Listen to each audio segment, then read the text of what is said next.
अगर आप सब्सक्राइब नहीं है तो सब्सक्राइब कीजिए और है तो बेल आइकन पर क्लिक कीजिए ताकि आप बिना किसी रुकावट के अंतरिक्ष, समय और ब्रह्मांड से जुड़े राज यूं ही जानते रहें। क्या आप जानते हैं कि आप 1 किलो कागज से एटम बॉम्ब बना सकते हैं?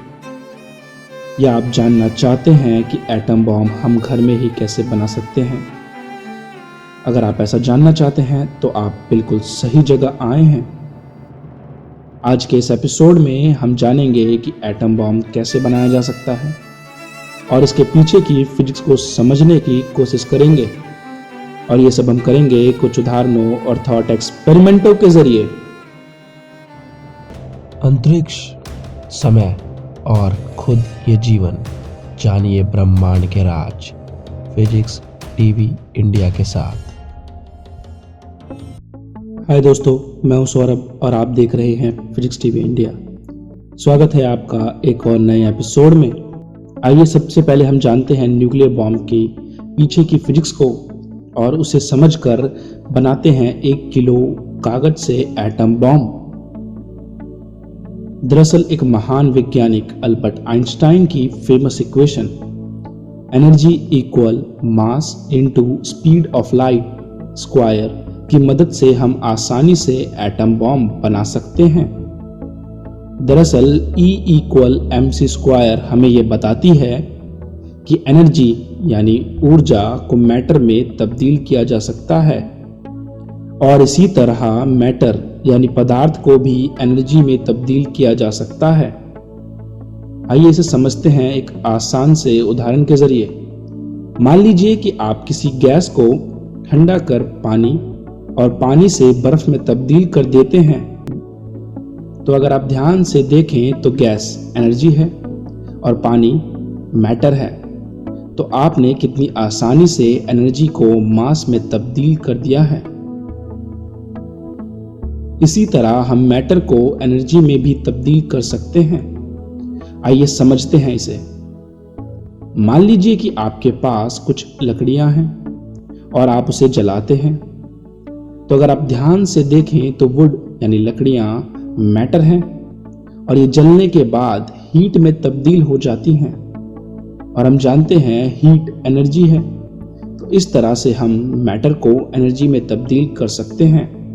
तो आप सोच रहे होंगे इससे कैसे एटम बॉम्ब बनाया जा सकता है। इस प्रोसेस में तो केवल इतनी सी ऊर्जा निकली है। तो मैं आपको बता दूं कि हम वुड यानी लकड़ियों से पूरी एनर्जी नहीं निकाल पाए हैं।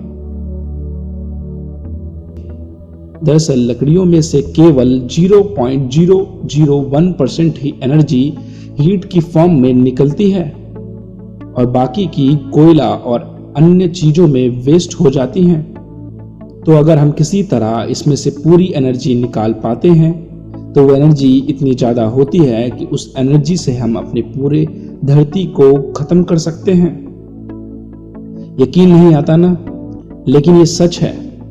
आइए इसे समझते हैं मैथमेटिकली ताकि आपको यकीन हो जाए कि मैं सच कह रहा हूं। जैसा कि हम जानते हैं E इक्वल mc स्क्वायर होता है, जहां E का मतलब एनर्जी है और M का मतलब मास है और C का मतलब स्पीड ऑफ लाइट है। चलिए मान लेते हैं कि आपके पास 1 किलो कागज है जिसके अंदर हमें देखना है कि इसमें कितनी एनर्जी है और हम ये भी जानते हैं कि स्पीड ऑफ लाइट 3 × 10⁸ होती है। आइए इन सारे डाटाओं को इस इक्वेशन में रखते हैं।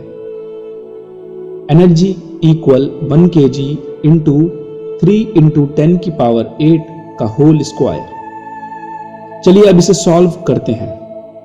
तो जब आप इसे मल्टीप्लाई करोगे तो आपकी एनर्जी निकल के आएगी 9 × 10⁻16। 9 के पीछे 16 जीरो। सोचिए कि ये कितनी ज्यादा एनर्जी है जो कि निकली है केवल 1 किलो कागज से। और ये एनर्जी अब तक के बनाए हुए सबसे खतरनाक एटम बॉम्ब से भी ज्यादा है। तो अगर आप भी एटम बॉम्ब बनाना चाहते हैं तो आपको जरूरत है बस 1 किलो कागज और सही तरीके की, जो उसमें से एनर्जी को पूरी तरह से निकाल सके। और इसमें से पूरी तरह से एनर्जी निकालना तब ही संभव है जब आप एंटी मैटर को ढूंढ लेंगे और उसे ढूंढने के बाद आपको बस उसे मैटर यानी कागज से मिलाना है। दरअसल एंटी मैटर के बिल्कुल विपरीत मैटर होता है और इन्हें मिलाने से हम किसी भी मैटर से पूरी एनर्जी निकाल सकते हैं। तो अगर आप एटम बॉम्ब बनाना चाहते हैं तो लग जाइए एंटी मैटर की खोज में। दोस्तों, ये कुछ उदाहरण और थॉट एक्सपेरिमेंट थे जिसके आधार पे हमने जाना कि हम 1 किलो कागज से कैसे एटम बॉम्ब बना सकते हैं। आज के एपिसोड में इतना ही।